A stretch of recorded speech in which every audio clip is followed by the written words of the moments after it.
বরণ পর্বের অনুষ্ঠানে সম্মানিত সভাপতি উপস্থিত প্রধান অতিথি জেলা গভর্নর লায়নিকেন গোলাম ফারুক, বিশেষ অতিথি immediate 5 district governor engineer Mohammad Selim Mia, সম্মানিত অতিথি প্রথম ভাইস জেলা governor Nazar Sarwar Islam, second vice district governor Abul Hossain, উপস্থিত আছেন প্রাক্তন জেলা গভর্নর ইঞ্জিনিয়ার মোহাম্মদ মোস্তফা কামাল, প্রাক্তন জেলা গভর্নর নজরুল ইসলাম শিকদার, প্রাক্তন জেলা গভর্নর মোহাম্মদ রবিউল হক, প্রাক্তন জেলা গভর্নর কল্পনা আলী সহ উপস্থিত লাইভ নেতৃবৃন্দ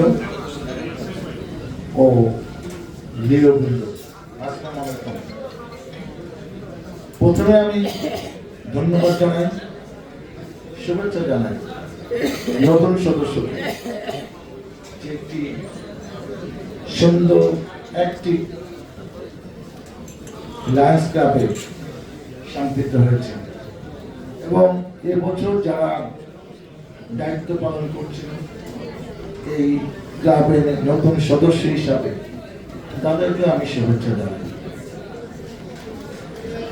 বিভিন্ন ক্লাবে আমরা দেখেছি নতুন সদস্যরা অনেক উৎসাহ উদ্দীপনা নিয়ে লায়নিজম করতে আসে এবং তাদের স্বার্থ অনুযায়ী সময় দেওয়ার চেষ্টা করে ক্লাবে সম্পৃক্ত থাকার চেষ্টা করে, কিন্তু আমরাই তাদেরকে অনেক সময় ঠিকভাবে সম্পৃক্ত রাখতে পারি না, তাদেরকে কাজে লাগাতে পারি না এবং বিভিন্ন রকম কারণে 2-1 বছর পরে অনেকেই লায়নিজম জগনে থাকছে না।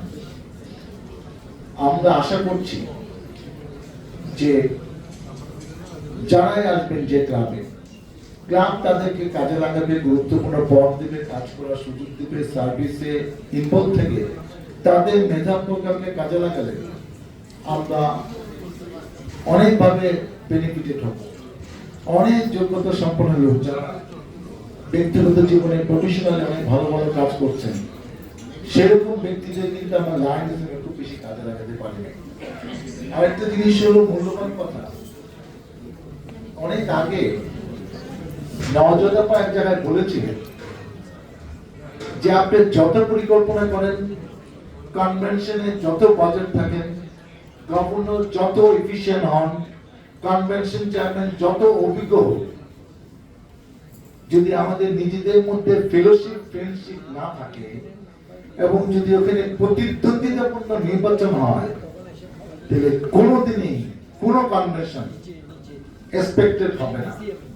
এক্সপেক্টেড বলতে আমি প্রত্যাশা বলতে আমি সেটা মিন করছি যেখানে ম্যাক্সিমাম লায়ন্স সদস্য আশা করে যে কনভেনশনের বাজেট মোর দেন 1 কোটি টাকা, কিন্তু আমরা যেরকম মজা আনন্দ বিনোদন করতে চেয়েছিলাম ইলেকশনের কারণে কিন্তু আমরা সেই মজা আনন্দ বিনোদন করতে পারি না।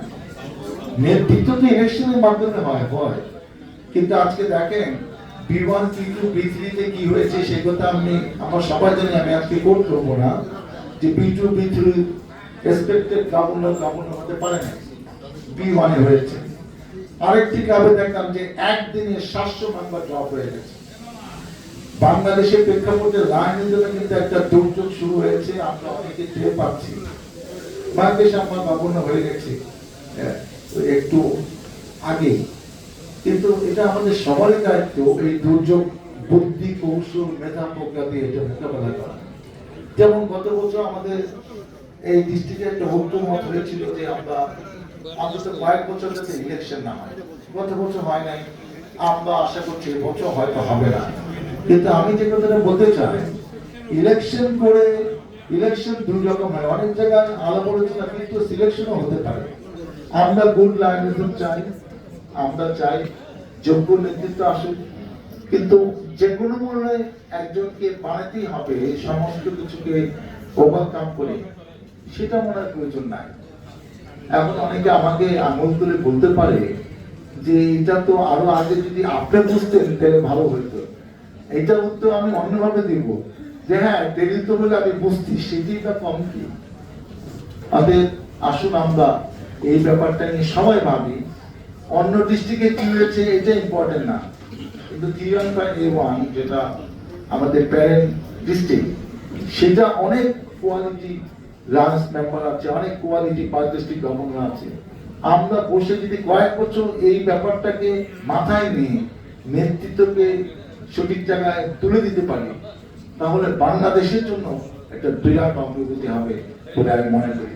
আমি এই ব্যাপারে সকলের সহযোগিতা চাই এবং আমি বিশ্বাস করি অন্য ডিস্ট্রিক্টে কিভাবে জানি না, আমাদের ডিস্ট্রিক্টে ঐক্যমত্যের ভিত্তিতে গুড ফেলোশিপ ফ্রেন্ডশিপের উপর ভর করে আমরা আগামীতে কনভেনশন করতে পারবো, যেখানে এত কিছু চিন্তা করতে হবে না, যেখানে পাঁচ ডিস্ট্রিক্ট গভর্নররা সিনিয়র লাউডরা বসে ঐক্যমত্যের ভিত্তিতে আমরা নেতৃত্ব তৈরি করতে পারবো। আমরা এই প্রত্যাশায় বহন করছি। ভালো কিছু এই ডিস্ট্রিক্টে হবে, যেটা এই ডিস্ট্রিক্টে দেখে অন্য ডিস্ট্রিক্ট সেটা অনুকরণ করবে, শিখবে, এবং যেটা আমাদের ভবিষ্যতে আমাদের একমাত্র পথে হবে। সবাইকে অনেক অনেক ধন্যবাদ।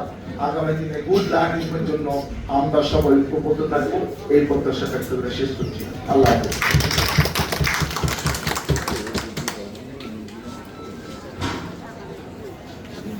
ধন্যবাদ স্যার। এখন বক্তব্য রাখবেন